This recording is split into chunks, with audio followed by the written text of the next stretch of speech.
Milestones के ऊपर हम दो पार्ट में आज 20 से 30 क्वेश्चंस और कल 20 से 30 क्वेश्चन में हम भेजेंगे एमसीक्यू उन स्टूडेंट्स के लिए जो कि सरदार गवर्नमेंट के एग्जाम दे रहे हैं या जो सेकेंड क्लास फर्स्ट क्लास के बैठते हैं। तो ये तो लेजिस्लेशन का पोर्शन है, सबको काम आएगा और हम छोटा छोटा यहाँ बता देंगे ताकि क्या होगा, जो पूरा पुस्तक पढ़ना कई बार याद नहीं रहता, हम कुछ कुछ चीज़ों को याद रखने का तरीका बताएंगे। देखिए, साधारण आप जो रूल 29B पढ़िएगा उसमें आईएमई और पीएमई दिया है, ठीक है। आईएमई किनका होता है?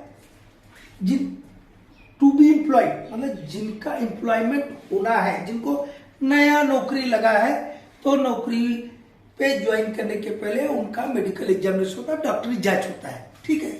ये हुआ आईएमई। आईएमई मतलब इनिशियल मेडिकल एग्जामिनेशन। इतना गेटिंग माय पॉइंट्स? ओके।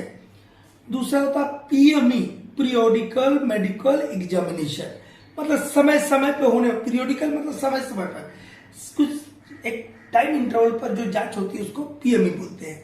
तो in general every person seeking employment in mines they shall undergo IME, number one. Number two, the person employed in the mine, जो already काम कर रहे हैं mines में, they shall undergo medical examination in every 5 years। कहने का छोटा सा मतलब है जिनको नया नौकरी जिनका लगने वाला है, जिनका सिलेक्शन हो गया, उनको आईएमई देना होगा, उसमें फिट रहेगा तो नौकरी मिलेगा। एक।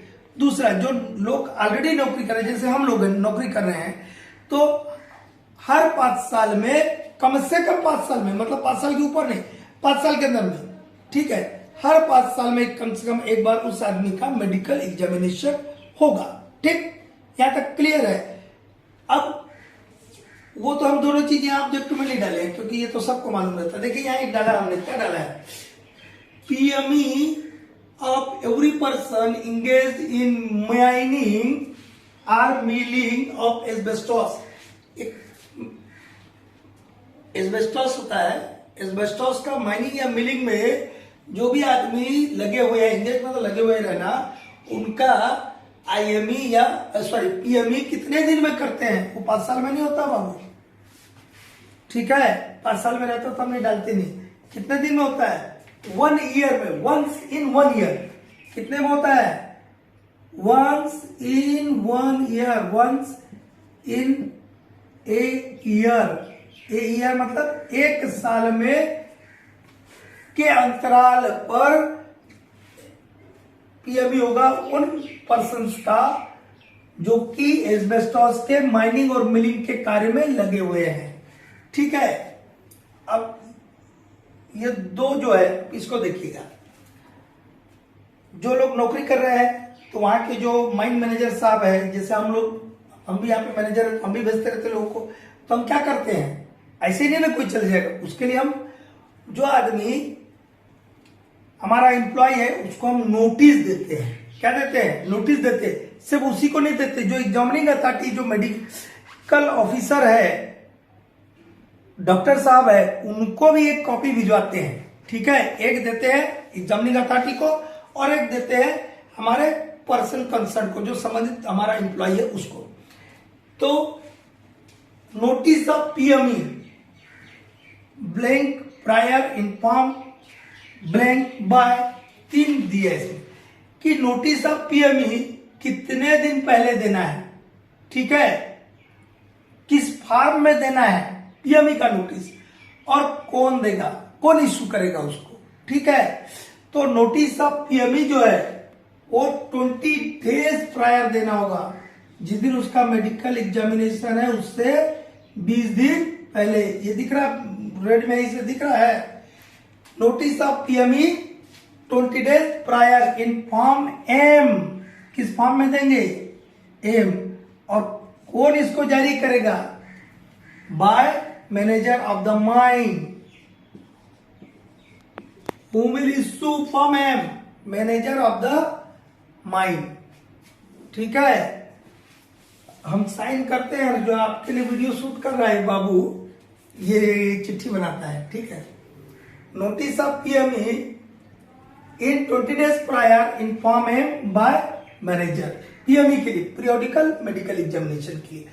अब ये भी होता है ना, कभी कभी कोई आदमी को काम पड़ गया, बच्चा बीमार हो गया, घर में कोई दूसरा प्रॉब्लम आ गया, या वो नहीं जा पाया, कोई रीजनेबल रीजन से नहीं जा पाया, तो उसके लिए प्रावधान है कि जो नहीं जा पाया तो उसको फिर से भेजेंगे। तो लेकिन जो दूसरा नोटिस रहेगा, सेकंड नोटिस बोलिए, या उसको हम फाइनल नोटिस बोलेंगे, उसके बाद कोई नोटिस उसको नहीं दिया जाएगा, ठीक है। और दिया जाएगा तो कैसे दिया जाएगा वो आगे देखेंगे। सेकंड या फाइनल नोटिस मैनेजर साहब जो है वो फॉर्म एन में देंगे। देखिए सीक्वेंस है, 20 दिन पहले जो है मैनेजर साहब पीएमई का नोटिस देंगे फॉर्म एम में। यदि वो हमारा जो एम्प्लॉय है वो कोई कारण से नहीं जा पाता है पीएमई में, तो दूसरा नोटिस एम के बाद क्या है, एन, ऐसे नहीं पढ़ते थे बीसीडी में, एन आया एन में देंगे। यहां कितना दिन पहले था जी, 20 दिन पहले।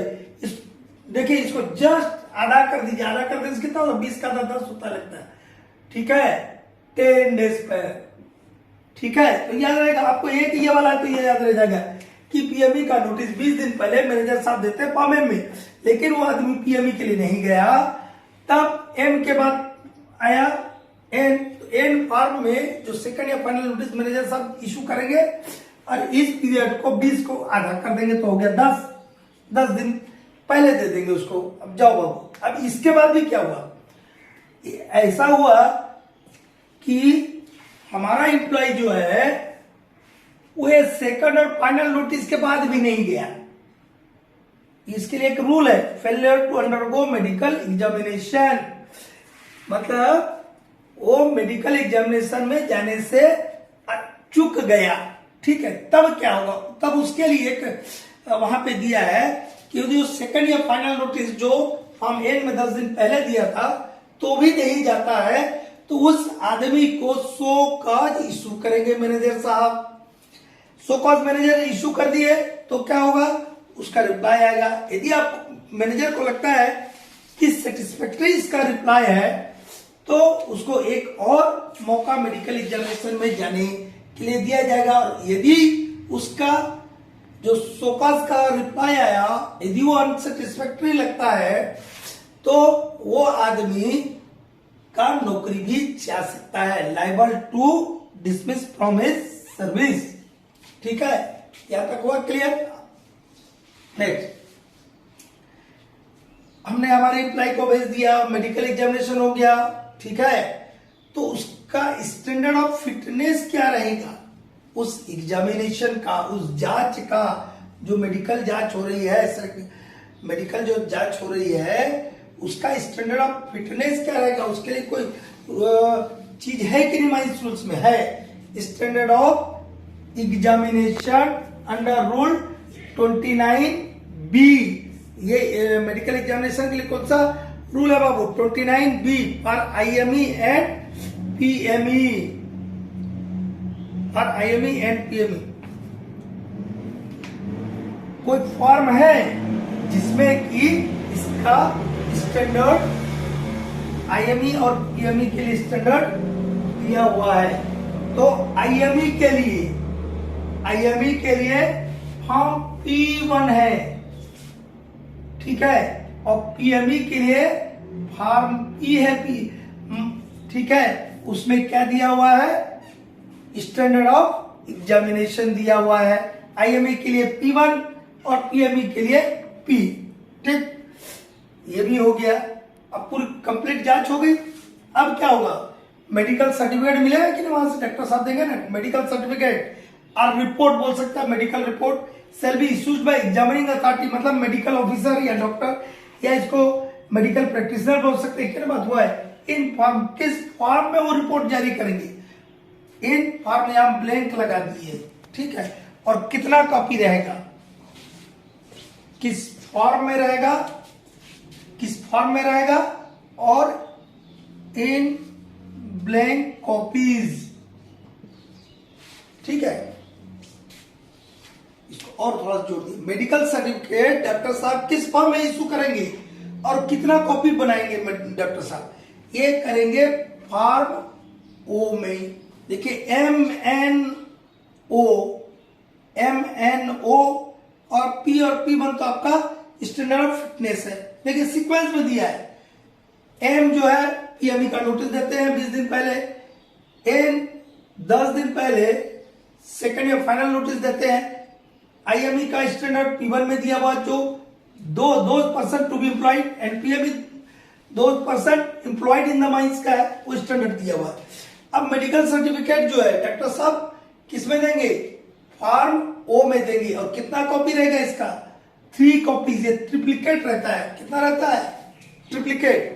एक तो उस आदमी जिसका जांच हुआ उसको दिया जाएगा, एक माइंड के मैनेजर को भेजेगा और एक कॉपी डॉक्टर साहब अपने पास स्वयं रख लेंगे अपने रिकॉर्ड के लिए।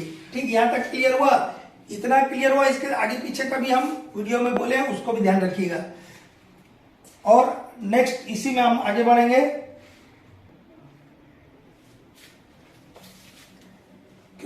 इसी में हम कंटिन्यू कर रहे हैं, मेडिकल एग्जामिनेशन ऑफ विमेन।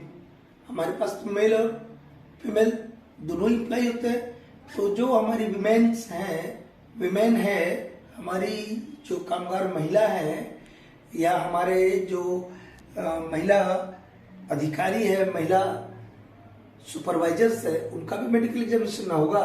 तो उसके लिए ये बाकी के लिए हमने लिखे हैं ऑब्जेक्टिव, इसलिए लिखे ऑप्शन, इसलिए लिखे समय बहुत ज्यादा लग जाएगा। यहाँ इसलिए लिखे कि ऐसे टाइप का आपको दे देगा ना कि आप वहां कंफ्यूज हो जाएगा। देखिए medical examination of women plural number है और ये लिखा women.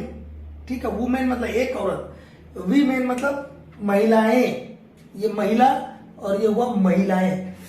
Medical examination of women, क्या क्या ऑप्शन दिए, 3 ऑप्शन दिए हैं। बाय विमेन डॉक्टर, मतलब कोई महिला ही डॉक्टर जो है महिलाओं का मेडिकल जांच करेगी, एक दिया ऑप्शन। दूसरा दिया in the presence of an male, या कोई वहां पर एक मेल रहेगा, एक पुरुष वहां पर रहेगा उस कमरा में, तो महिला की जांच की जा सकती है। तीसरा ऑप्शन दिया shall be done with her consent by a male doctor in the presence of another women.